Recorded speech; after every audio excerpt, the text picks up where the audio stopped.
Bonjour, dans les vidéos qui vont venir, je vais vous présenter un petit peu le chinois, vous former à l'apprentissage du chinois et pour commencer à apprendre sans faire d'erreurs, pour commencer sur des bonnes bases. Parce que des erreurs, je peux vous dire que même les professeurs que vous pensez être qualifiés en font.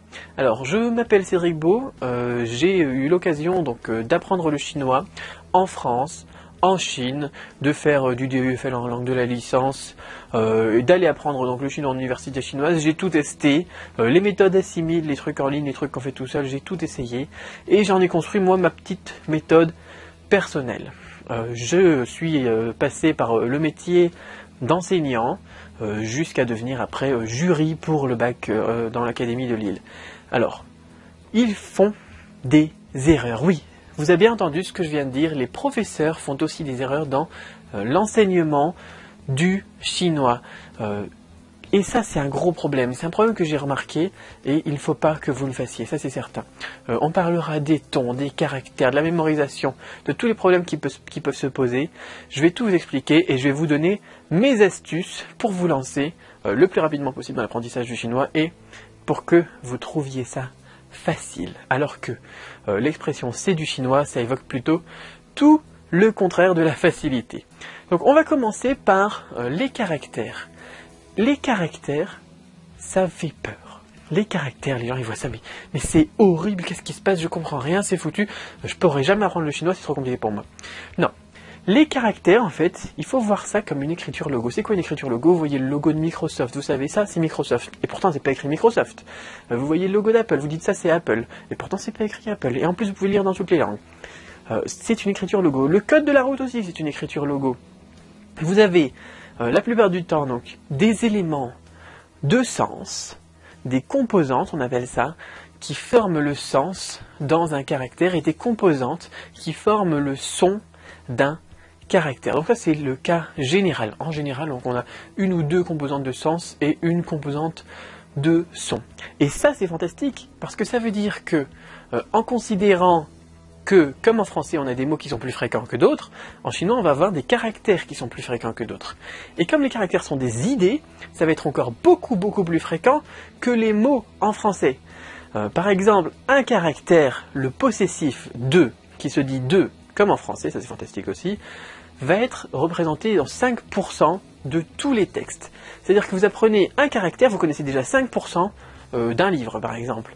Vous en connaissez 10, 20 caractères par exemple, vous connaissez 10%. Vous connaissez 400 caractères, vous pouvez lire 80% et comprendre tout le livre.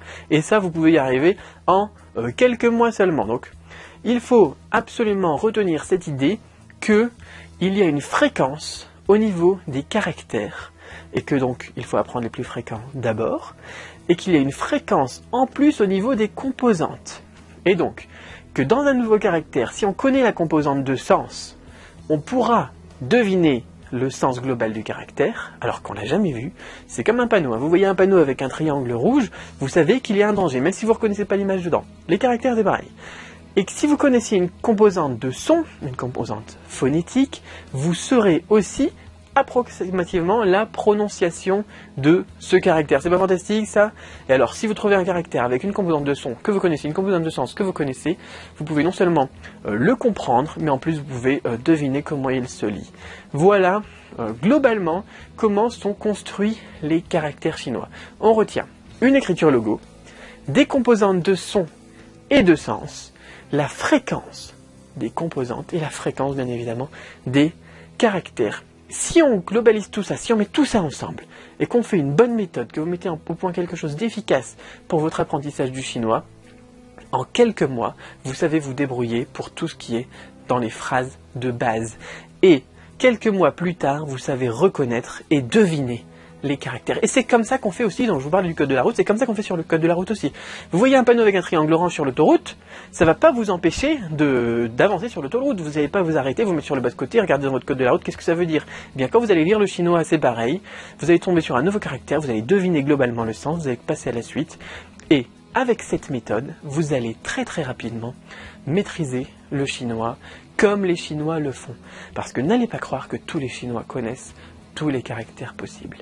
Voilà donc pour cette première présentation, pour ma présentation et la présentation un petit peu globale du chinois. Dans la prochaine vidéo, on continue, on aborde un autre point et là, vous allez adorer parce que c'est quelque chose qui va révolutionner votre vision du chinois. À la fois prochaine.